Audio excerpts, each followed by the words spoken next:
Hello student, welcome to growth academy गुरुजी।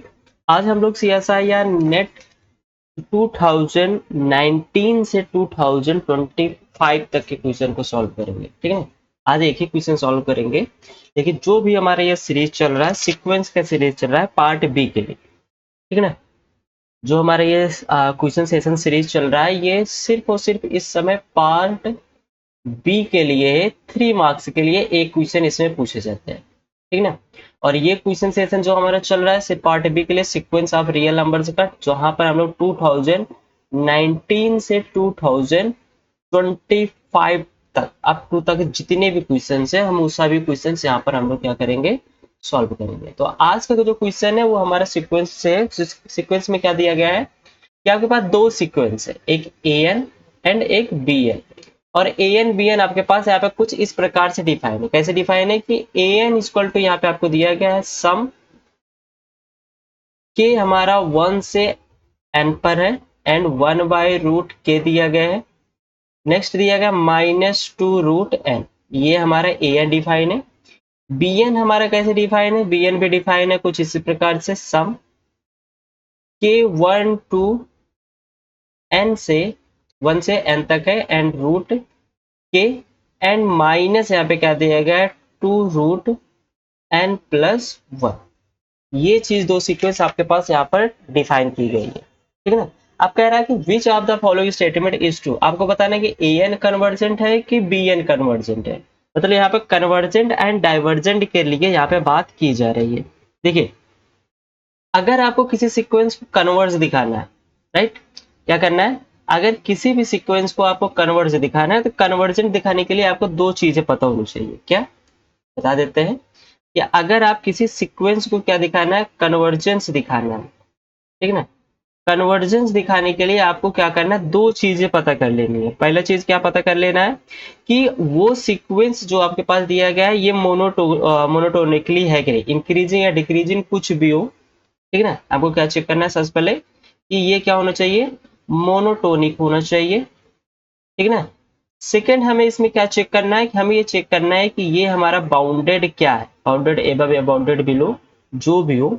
तो हमको यही दो चीजें चेक करनी है कि ये बाउंडेड एबव है या बाउंडेड बिलो है। ये बाउंडेड में केस में आ जाएगा एंड मोनोटोनिक वाले केस में हमारे आ जाएगी मोनोटोनिक इंक्रीजिंग या मोनोटोनिक डिक्रीजिंग आ जाएगी। ठीक है ना, अगर ये दो चीजें हम लोग चेक कर लिए, अगर ये सीक्वेंस, कोई भी सीक्वेंस ये दो चीज कंडीशन सेटिस्फाई कर रहा है, तो वो सीक्वेंस क्या हो जाएगी, आपके पास कन्वर्जेंस हो जाएगा। ठीक है ना, तो आई होप आप सबको ये क्लियर होगा कि हमें जो करना है वो अब क्या करना है, हमें सबसे पहले चेक करना है कि ये सीक्वेंस मोनोटोनिक है या नहीं। ठीक है ना, देखिए मोनोटोनिक चेक करने के लिए यहाँ पे हम पहले बता दे रहे हैं फॉर मोनोटोनिक, मोनोटोनिक चेक करने के लिए हमें क्या करना है, ए एन, सबसे पहले ए एन को लेकर चलते हैं, ए N plus one minus A N. अभी ये सीक्वेंस हमारे या तो इंक्रीजिंग होगा या तो डिक्रीजिंग। कब इंक्रीजिंग होगा पहले ये देख लीजिए, अगर ए एन प्लस वन हमारा ग्रेटर देन ए एन आ जाएगा तो सीक्वेंस हमारे इंक्रीजिंग मोड में चलेगा and A N plus one less than A N आ जाएगा तो सीक्वेंस हमारे क्या चलेगा, डिक्रीजिंग मोड में चलेगा। ठीक है ना, तो ये दो चीजें हमारे पास होनी चाहिए। तो अब इसको हम लोग क्या करते हैं, यहाँ पे सॉल्व करते हैं। अच्छा, एक चीज और देखिए, अगर ए एन प्लस वन करेंगे, ए एन इक्वल टू आपके पास सही है, तो यहाँ पे आपको क्या मिल जाएगा, सम के 1 टू एन, रूट में आपके पास आ जाएगा के माइनस 2√n+1। हमें क्या करना है, माइनस करना है, किसको माइनस करना है, ए एन को। ए एन मतलब सम के इक्वल टू 1 टू एन 1/रूट के minus minus plus 2√n, right. ये चीज आपके पास यहाँ पर हमारे पास मिल जाएगी। सिंपल सी बात है, ये दो हमारे कैंसिल हो जाएंगे। ओवरऑल आपको क्या मिल जाएगा, 2√n माइनस 2√n+1, राइट। यहाँ से 2 हम लोग कॉमन ले लेते हैं, तो यहाँ पे क्या आ जाएगा, √n माइनस √n+1। इतनी में आई होप आप सबको कोई दिक्कत नहीं होगी। अब आपको पता है कि अगर इस टाइप के आपके पास सीक्वेंस आता है तो हम लोग क्या करते हैं, दिए गए सीक्वेंस के कंजुगेट से मल्टीप्लाई एंड डिवाइड कर देते हैं, राइट। दिए गए सीक्वेंस क्या करते हैं, मल्टीप्लाई एंड डिवाइड कर देते हैं। तो यहाँ से आपके पास क्या आ जाएगा, A N plus one minus A N equal to 2 and यहाँ पे हम लोग जब इसको सॉल्व करें, देखिए अब कुछ चीजें हैं जो डायरेक्ट कर दे रहे हैं, ठीक है ना। अगर हम लोग डायरेक्ट करेंगे तो थोड़ा सा हमारे पास टाइम के लिए क्या हो जाएगा, बच जाएगा, ठीक है ना। तो यहाँ से हम लोग क्या करेंगे, यहाँ पर इसको हम लोग सॉल्व करेंगे तो यहाँ से आपके पास क्या आ जाएगा, अच्छा सॉल्व भी कर लेते हैं, भले ही टाइम चाहे जितना लगे देख लेते हैं। तो यहाँ से क्या आ जाएगा आपके पास, root N minus root N plus one है, इसमें हम लोग डिवाइड करेंगे किससे, रूट एन प्लस वन से, एंड प्रोडक्ट यहाँ पे हम लोग कर देंगे किसके साथ, रूट एन प्लस वन से। क्लियर, ये हम लोग इसे कंजुगेट से मल्टीप्लाई किए तो यहाँ से क्या आ जाएगा, टू इन ब्रैकेट, यहाँ पे हम लोग क्या करेंगे, a square minus b square का फार्मूला, मतलब n minus n plus one upon में क्या आ जाएगा यहाँ पर, root N plus one, right. ये वैल्यू आपके पास यहाँ पर क्या हो जाएगी, मिल जाएगी, ठीक है ना। तो अब आगे अगर इसको सॉल्व करें तो यहाँ से आपके पास क्या आ जाएगा, देखिए two n minus n plus one, right. And यहाँ से आपको क्या मिल जाएगा, अच्छा यहाँ पे माइनस हो जाएगा, सॉरी, यहाँ पे क्या हो जाएगा, माइनस वन अपॉन में क्या आ जाएगा यहाँ पर, root N plus one, right. तो ओवरऑल देखा जाए तो यहाँ पे वैल्यू जो आ रही है वो आपके पास निगेटिव में आ रही है, जो भी वैल्यू यहाँ पे आएगी आपके पास वो सारी वैल्यू किस में आ रही है, निगेटिव में आ रही है, राइट। ये वैल्यू कैसे आ रही है, यहाँ पर निगेटिव में आ रही है। तो इसका मतलब ये हुआ कि A N plus one minus A N जो होगा वो क्या हो जाएगा, less than zero, right. And यहाँ से आपको क्या मिल जाएगा, फिर यहाँ से आपको मिल जाएगा कि A N plus one less than क्या हो जाएगा, ए एन, जो कि हमारे पास क्या आ रहा है, मोनोटोनिक डिक्रीजिंग आ रहा है। ये हमारा कैसा आ रहा है, मोनोटोनिक डिक्रीजिंग हो रहा है। तो ये हमारा हो जाएगा मोनोटोनिकली डिक्रीजिंग, ये सीक्वेंस ये हो गया है, राइट।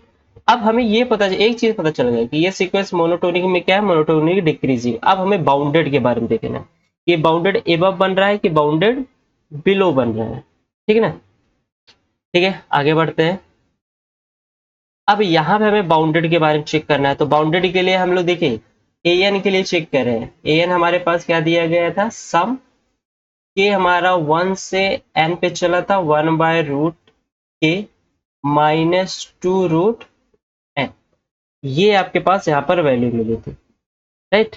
ये चीज आपके पास दिया गया था। अब इसमें हम लोग क्या करेंगे, यहाँ पर सम टू द इंटीग्रल यूज करेंगे, क्या यहाँ पर एक रूल यूज करते हैं जिससे हमारे पास यहाँ पर इसको थोड़ा सा करने में आसानी हो जाएगा। यहाँ पे देखिए सम दिया गया ना, तो सम को हम लोग यूज करते हैं बाय कंपेयरिंग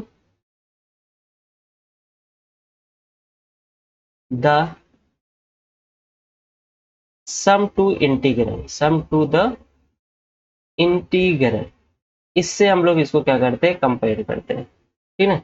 तो अगर इसको हम लोग कंपैरिजन किया जाएगा तो यहाँ से आपके पास क्या होता है, वन टू, आपको यहाँ से पता होगा वन टू एन अपान में रूट एक्स की जो वैल्यू इंटू डी एक्स की वैल्यू होती है, वो वैल्यू आपको यहाँ से क्या मिल जाएगी, देखिए डायरेक्ट यहाँ पे बात हो रही है, तो टू रूट एन मैंने सॉल्व किया, यहाँ पे आप भी सॉल्व कर लीजिएगा, तो ये वैल्यू आपके पास मिल जाएगी, two root N minus n, ठीक है ना।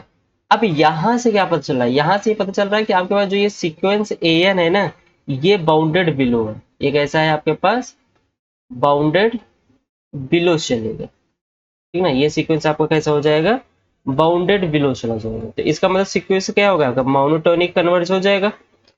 अब ये बाउंडेड बिलो हो गया, एंड नेक्स्ट हमारे पास क्या था यहाँ पर, मोनोटोनिक डिक्रीजिंग। तो ऐसे सीक्वेंस को अब हम लोग क्या बोल सकते हैं, यहाँ पर मोनोटोनिक कन्वर्जेंस बोल सकते हैं। ये सीक्वेंस क्या हो जाएगा, मोनोटोनिक कन्वर्जेंस, ठीक ना। ये सीक्वेंस आपके पास आ जाएगा, मोनोटोनिक कन्वर्जेंस आ जाएगा। तो एक चीज यहाँ पता चल गया कि देयरफॉर एन आपके पास जो सीक्वेंस है वो क्या करेगा, आपका कन्वर्ज करेगा, दिस इज अ कन्वर्जेंस, ठीक है। एन आपका कन्वर्ज हो गया, ठीक है। एन तो कन्वर्ज हो गया। अब देखिए एन कन्वर्ज हो गया तो यहाँ पे जहां जहां पर एन डज नॉट कन्वर्ज बोला था तो ये ऑप्शन डिस्कार्ड हो जाएगा, एंड नाइदर वाला बोला था तो ऑप्शन डी भी डिस्कार्ड हो जाएगा, मतलब सेकंड एंड फोर्थ आपके पास यहाँ पे डिस्कार्ड हो गया। अब एक चीज हो सकता है बी एन भी कन्वर्ट हो सकता है या बी एन कन्वर्ट नहीं हो सकता, ठीक ना। तो बी एन के लिए भी हम लोग यहाँ पे देख लेते हैं। ठीक है, बी एन को कन्वर्ट दिखाना सबसे आसान है, आप ये देख लीजिए कि बी एन कहाँ पे कन्वर्ट कर रहा है, ठीक ना। क्या करना है, हमें चेक कर लेना है कि बी एन हमारा कहाँ पे कन्वर्ट कर रहा है, ठीक ना। देखिए ये मोनोटोनिक कन्वर्जन सीक्वेंस हुआ। हम मान लेते हैं कि आपके पास जो यहाँ पर लिमिट दिया गया है as n goes to infinity, A N जो है ये कन्वर्ट कर रहा है कहाँ पर, एल पर, ठीक ना। इसका हमें यूज होगा बी एन के लिए। अब देखिए ये कन्वर्ट कर रहा है कहीं ना कहीं पे तो कन्वर्ट कर ही रहा होगा, तो हम मान लेते हैं ये कहाँ कन्वर्ट कर रहा है, एल पर कन्वर्ट कर रहा है, ठीक ना। अब ये एल पर कन्वर्ट कर रहा है, हमको बी एन के लिए दिखाना है, ठीक ना। बी एन के लिए हम लोग क्या करेंगे, बी एन इक्वल टू आपको दिया गया था सम 1/रूट, यहाँ पे क्या दिया गया था आपके पास, देख लेते हैं, 1/√k, राइट। यहाँ पे दिया 1/√k, के हमारा 1 से कहाँ जा रहा है, एन पे जा रहा है, -2√n+1। ये आपके पास सीक्वेंस यहाँ पर दी गई थी, किसकी, बी एन की सीक्वेंस दी गई है, ठीक ना। हम क्या करते हैं, अच्छा देखिए बी एन जो आपके पास दिया गया है, इस बी एन को हम लोग ए एन के टर्म में लिखना चाहते, क्या ऐसे लिख सकते हैं, ए एन प्लस 2√n-2√n+1 देख सकते हैं या नहीं, जल्दी जल्दी से कमेंट करके बताइए कि बी एन को जो है हम लोग ऐसे लिख सकते हैं कि नहीं। ऑफ कोर्स लिख सकते हैं। आप ए एन की वैल्यू देखिए, ए एन की वैल्यू जो आपके पास यहाँ पर है ये कुछ इस प्रकार से दी गई है, ठीक ना, -2√n, एंड बी एन की वैल्यू आपके पास ये दी गई है। अगर हम लोग क्या कर दे, यहाँ पर कुछ ऐड कर दे, यहाँ पे क्या कर दे, यहाँ पे देखिए हम लोग कुछ ऐड ही किए हैं, +2√n को ऐड किए, यहाँ पर हम लोग क्या करें, +2√n को ऐड कर दे एंड सब्ट्रैक्ट कर दे, ठीक है ना, ऐड कर दें सब्ट्रैक्ट। तो ये वैल्यू और ये वैल्यू मिलके क्या बना रही है, आपकी ए एन ही तो बना रही है ना। तो इसका मतलब बी एन को ए एन के टर्म में हम लोग यहाँ पर इसको इस प्रकार से कुछ लिख सकते हैं, ठीक। तो अब देखिए इसको लिखने का फायदा क्या हुआ, इसको लिखने का फायदा ये हुआ कि हम लोग बी एन को लिख सकते हैं ऐसे, ए एन प्लस 2 कॉमन ले लेते हैं, यहाँ पे मिल जाएगा √n-√n+1, एंड सेम कंजुगेट से यहाँ पे हम लोग क्या कर देंगे, मल्टीप्लाई कर देंगे। आप लोग कंजुगेट से मल्टीप्लाई किए थे, कुछ इस प्रकार से वैल्यू आपके पास मिली थी ना। अगर इसको हम लोग कंजुगेट से मल्टीप्लाई करें तो यहाँ पर आपके पास जो वैल्यू आएगी कुछ इस प्रकार से आ जाएगी, टू, एंड इन ब्रेकर्स में क्या आ जाएगा आपके पास, -1/√n+√n+1, राइट। ये वैल्यू आपके पास मिल जाए। अब यहाँ पे लिमिट हम लोग ऑपरेट करते हैं, limit n goes to infinity, आप बी एन निकालते हैं तो यहाँ से क्या मिलेगा, limit A N n goes to infinity करते हैं plus limit n goes to infinity to, and in bracket -1/√n+√n+1। Simple सी बात है, ये वैल्यू आपके पास 0 पे जाएगी तो ओवरऑल इतनी पूरी की पूरी वैल्यू क्या हो जाएगी आपके पास, 0, राइट। यहाँ से आपके पास ओवरऑल क्या मिलेगा, limit n goes to infinity B N equal to limit n goes to infinity A N, और limit n goes to infinity A N जो आपके पास है ये कहाँ कन्वर्ट कर रहा है, एल पे कन्वर्ट कर रहा है, ठीक ना। तो यहाँ से आपको देखने को क्या मिल रहा है कि आपके पास जो जहां पर ए एन कन्वर्ट कर रहा है वही सेम स्थान पे आपके पास बी एन भी कन्वर्ट कर रहा है ना। इसका मतलब ए एन और बी एन का सेम लिमिट पॉइंट हुआ, ए एन बी एन का क्या हुआ, सेम लिमिट पॉइंट हुआ, और दोनों का लिमिट पॉइंट कैसा है आपके पास, फाइनाइट लिमिट पॉइंट है। दोनों का लिमिट पॉइंट कैसा है, फाइनाइट लिमिट है, ठीक है ना, फाइनाइट लिमिट है आपके पास एल, ठीक। तो इसका मतलब ये हुआ कि ए एन भी कन्वर्ट करेगा एंड बी एन भी कन्वर्ट करेगा, और दोनों कहाँ कन्वर्ट करेंगे, सेम लिमिट पॉइंट पे कन्वर्ट करेंगे। तो यहाँ से क्या आ जाएगा, A N convergent and B N convergent, A N convergent and B N convergent, दोनों ही आपके पास यहाँ पे क्या हो जाएंगे, कन्वर्जेंट हो जाएंगे। तो ऑप्शन आपके पास यहाँ पे करेक्ट हो जाएगा ऑप्शन थर्ड। यहाँ पर ए एन भी कन्वर्ट हो रहा है एंड बी एन भी कन्वर्ट हो रहा है, तो इस हिसाब से ऑप्शन फर्स्ट भी क्या हो जाएगा आपके पास, डिस्कार्ड हो जाएगा। क्लियर। तो आई होप आप सबको ये 3 मार्क्स का जो क्वेश्चन है ये क्वेश्चन आपको समझ में जरूर आया होगा। तो अगर कहीं पर भी थोड़ा सा डाउट हो रहा है या हमसे मिस्टेक हुआ है तो प्लीज़ कमेंट करके ज़रूर बताइएगा, हम लोग उस पर विचार ज़रूर करेंगे, ठीक है। तो प्लीज़ लाइक करके कमेंट ज़रूर करिएगा। Okay, thank you so much.